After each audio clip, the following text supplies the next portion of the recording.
Hello, it's Kayla. How's it going? Shit's been busy in a good way. The podcast is going really well. We just talked to Pavel, which filled my 2 Moons 2 heart with so much joy. If you haven't checked it out yet, I'll make sure to link it. But today I want to discuss Golden Blood because other than on my Discord, I haven't seen anybody talking about it. This is going to be part review, part me giggling about the show. Full disclaimer, my gripes lie mostly with the writing and editing, not so much the acting.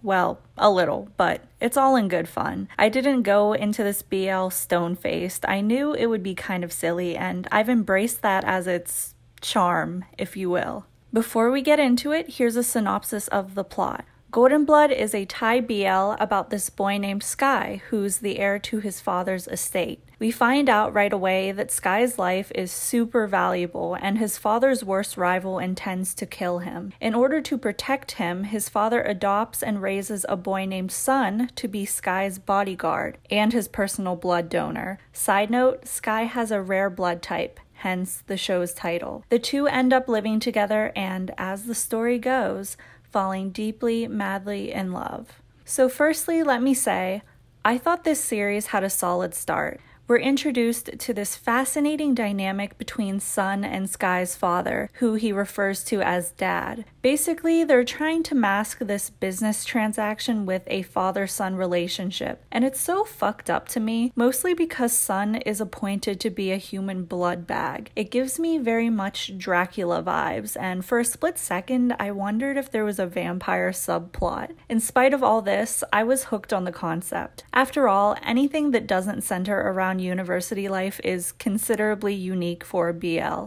Sadly enough, I thought the series started to drag around the middle to end. It got boring. I even remember saying, when is something going to happen? Although the story has a unique charm, it still felt like the director was playing it safe, meaning they didn't want to stray too far from what typically does well in the BL industry. At some points, it seemed like a parody, which is why I spent the entire show dying of laughter. I'll give them one thing. I was entertained, not because I loved the acting or production, spoiler alert, I didn't, but because it was so funny. The unintentional hilarity is what kept me watching, especially those fight scenes. Oh my lord, it was like The Matrix meets high school improv. It was camp personified, and I loved it. So no, I wouldn't say I enjoyed Boat or Gun's acting. I think Gun particularly thrives in comedic roles like Techno from Love by Chance. It wasn't the worst, you guys, but we've seen better.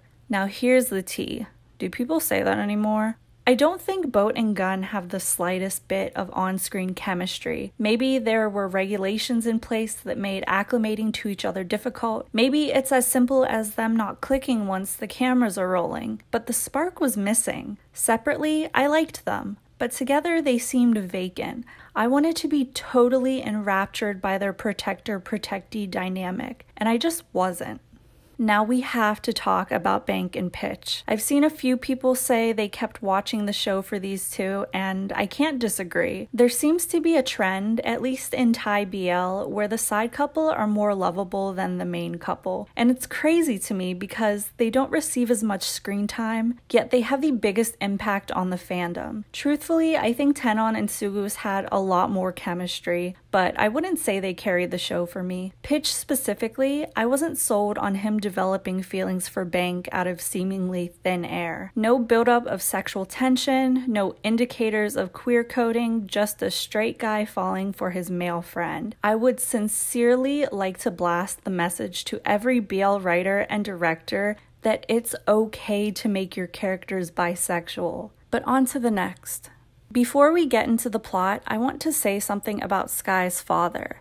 I thought he was so naive for thinking that Sun wouldn't grow to have an emotional attachment to Sky after he was literally raised to take care of him. He made it seem like it was so easy for Sun to keep working for him as if nothing happened between them. This goes back to that whole idea of Sun being employed under the guise of a family business, but never truly being considered part of the family.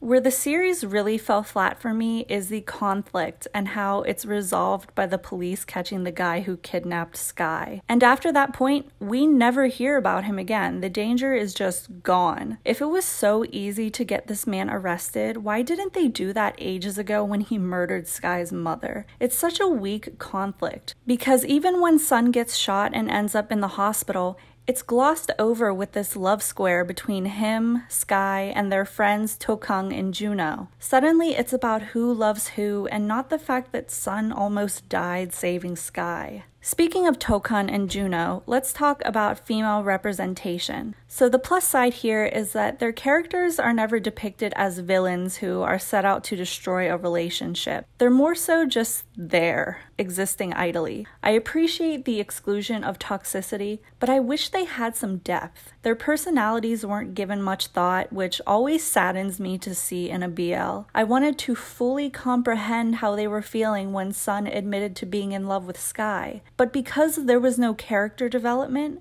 their reactions felt shallow. No sincerity whatsoever. They had the potential to be insightful and loyal friends to Sun and Skye, but instead, they were included for a few scenes to stir up jealousy, then were tossed from the plot entirely.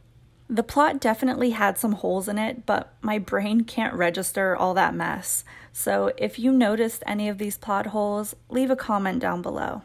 Anyways, the last thing I have to mention, their necklaces. Why the hell didn't they wear vials of each other's blood? I feel like they missed an opportunity here. I mean, every aspect of this show is drenched in melodrama, so why not? Sun is already a walking bag of blood.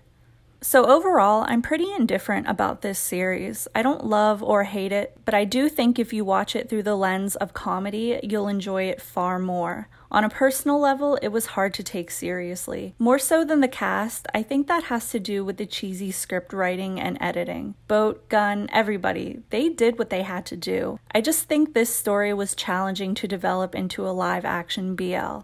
But what are your thoughts? Did you give up halfway through? I wouldn't say it's not worth watching, but don't expect something revolutionary. If you're a fan of the main cast, I think you'll get a kick out of seeing them fight. It's just a matter of having a good attention span, and with a total of 8 episodes, you can do it. That being said, thank you to the moon and back for watching. Currently, I'm working on 2 videos, one being the second installment of my brutally honest advice for BL creators, and the other having to do with a popular BL archetype that's rooted in colorism. Stay tuned for those because they've taken a lot of self-reflection and historical research on my part. But until next time, stay safe, be happy, and we'll talk soon.